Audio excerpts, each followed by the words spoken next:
आप देख रहे हैं इंडिया टाउन न्यूज, भारत की बात, एक साल बेमिसाल। शरीर में विकलांगता एक प्रकार की लाचारी है, लेकिन कुछ हुनरमंद और हौसले बुलंद रखने वाले लोग अपनी विकलांगता को अपनी ताकत बना लेते हैं।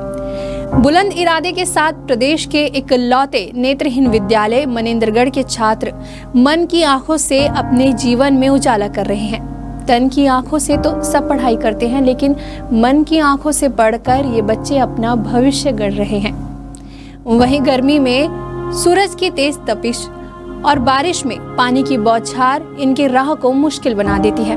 वहीं शासन की बेरुखी के कारण ये नेत्रहीन छात्र मूलभूत सुविधाओं से वंचित है। चलिए आपको भी हमारे इस खास रिपोर्ट में दिखाते हैं, आंखों से नहीं सिस्टम से है बेबस छात्र। नमस्कार, आप देख रहे हैं इंडिया टाउन न्यूज और मैं हूं आपके साथ रंजना राज।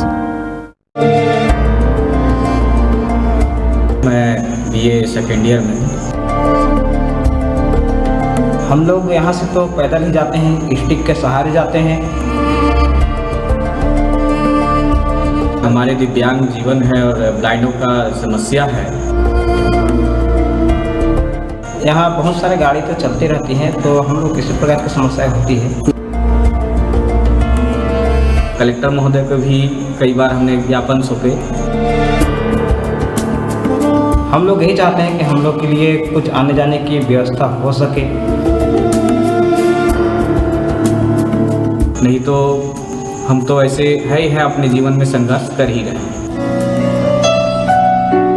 प्रदेश के इकलौते मनेंद्रगढ़ नेत्रहीन विद्यालय के छात्र रोजाना 3 से 4 किलोमीटर का सफर स्टिक के सहारे तय कर स्कूल पहुंचकर पढ़ाई कर रहे हैं। बिना किसी सहारे के यहाँ के 2 दर्जन से अधिक छात्र भीड़ भाड़ वाली सड़कों से होते हुए अपने अपने स्कूल कॉलेज पहुँचते हैं, फिर वहाँ अध्ययन कर वापस आते हैं। जब ये छात्र सड़कों से गुजरते हैं तो लोग हैरान रह जाते हैं।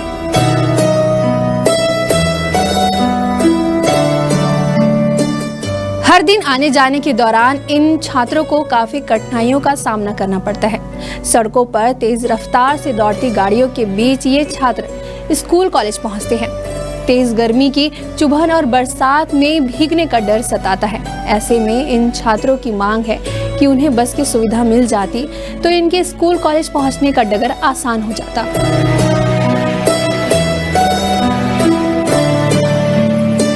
मध्य प्रदेश और छत्तीसगढ़ के लगभग 42 बच्चे इस विद्यालय में रहकर पढ़ाई कर रहे हैं। ये छात्र रोजाना 3 से 4 किलोमीटर का सफर स्टिक के सहारे तय करके स्कूल और कॉलेज जाते हैं। भीड़ भाड़ वाली सड़कों, तेज रफ्तार से दौड़ती गाड़ियों और मौसम की चुनौतियों के बावजूद ये बच्चे अपने सपनों का पीछा कर रहे हैं।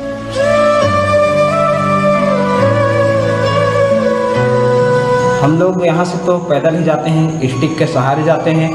और हम लोगों को जो समस्याएं होती है वो जैसे वाहन हो गए या फिर कहीं पर अगर ट्रैफिक जाम हो गई तो समस्याएं होती है। और यहाँ बहुत सारे गाड़ी तो चलती रहती हैं, तो हम लोग किसी प्रकार की समस्या होती है। नहीं, कभी वाहन के लिए आप लोगों ने मांग किया शासन प्रशासन से? जी, हम लोगों ने तो मांग किया है, पर अभी तक तो उन्होंने कोई रिस्पांस दिया नहीं। समस्याएं रहती हैं मतलब आने जाने में? जी, बहुत समस्या है। आप लोग क्या चाहते हैं? हम लोग यही चाहते हैं कि हम लोग के लिए कुछ आने जाने की व्यवस्था हो सके, कर देते तो बहुत ही हम लोगों के लिए उपलब्धि माना जाता है एक तरफ से। विडंबना यह है कि यहाँ के नेत्रहीन छात्र पढ़ाई करने जाते हैं, वहाँ उनके लिए ब्रेन लिपि का कोई शिक्षक ही नहीं है। मजबूरन उन्हें सामान्य बच्चों के बीच बैठकर सिर्फ सुनकर ही पढ़ाई करनी पड़ती है। दिव्यांग छात्र धर्मेंद्र सिंह ने अपनी व्यथा साझा करते हुए बताया कि हम छड़ी के सहारे कॉलेज जाते हैं। हमने सरकार से मांग की थी कि हमें आने जाने के लिए वाहन की सुविधा मिले, लेकिन आज तक हमारी मांगे अनसुनी की गई है। बहुत हमारे दिव्यांग जीवन है और ब्लाइंडों का समस्या है। इस विद्यालय में जो है वाहन की व्यवस्थाएं नहीं है और हमने कई बार शासन को जो है ज्ञापन सौंपी भी थी और कलेक्टर महोदय को भी कई बार हमने ज्ञापन सौंपे, जो हमारे प्रति अभी तक सुनवाई नहीं की प्रशासन ने। तो हम जो है अपने छड़ी के ही सहारे चलते हैं और बस ईश्वर के कृपा है, महारानी का कृपा है, उन्हीं के वजह से हम चलते हैं। बाकी हमारे प्रशासन यहाँ के है और जिला प्रशासन या कोई भी अन्य अधिकारीगण हमारे समस्या को नहीं सुने, तो हम यही कहेंगे कि भाई हमारे समस्या को सुने और यहाँ पर किसी प्रकार का वाहन की व्यवस्था की जाए, अगर उनके पास अवेलेबल हो तो। नहीं तो हम तो ऐसे है ही है, अपने जीवन में संघर्ष कर ही रहे हैं और आगे करेंगे।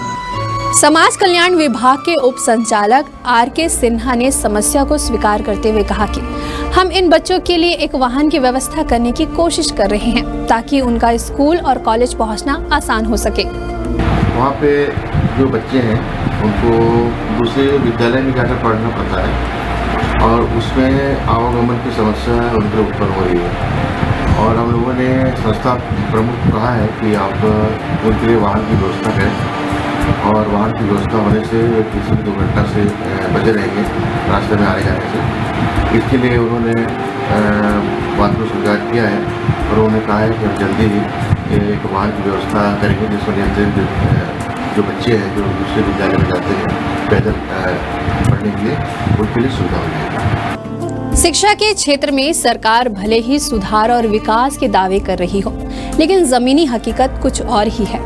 एक और जहां दिव्यांगों की मदद के लिए तमाम योजनाएं चलाई जा रही हैं, वहीं दूसरी ओर ऐसे नेत्रहीन छात्र हैं जो सुविधाओं की कमी के बावजूद अपने भविष्य को संवारने के लिए संघर्ष कर रहे हैं।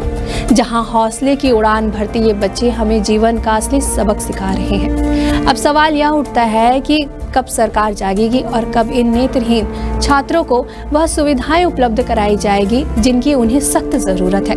ये खास रिपोर्ट हमें मनेंद्रगढ़ से भेजी है अशोक श्रीवास्तव ने। आज की हमारी रिपोर्ट में फिलहाल इतना ही। मुझे दीजिए इजाजत। नमस्कार। मैं BA सेकेंड ईयर में। हम लोग यहाँ से तो पैदल ही जाते हैं, स्टिक के सहारे जाते हैं। हमारे दिव्यांग जीवन है और ब्लाइंडों का समस्या है। यहाँ बहुत सारे गाड़ी तो चलती रहती हैं, तो हम लोग किसी प्रकार की समस्या होती है। कलेक्टर महोदय को भी कई बार हमने ज्ञापन सौंपे। हम लोग यही चाहते हैं कि हम लोग के लिए कुछ आने जाने की व्यवस्था हो सके, नहीं तो हम तो ऐसे है ही है, अपने जीवन में संघर्ष कर ही रहे हैं।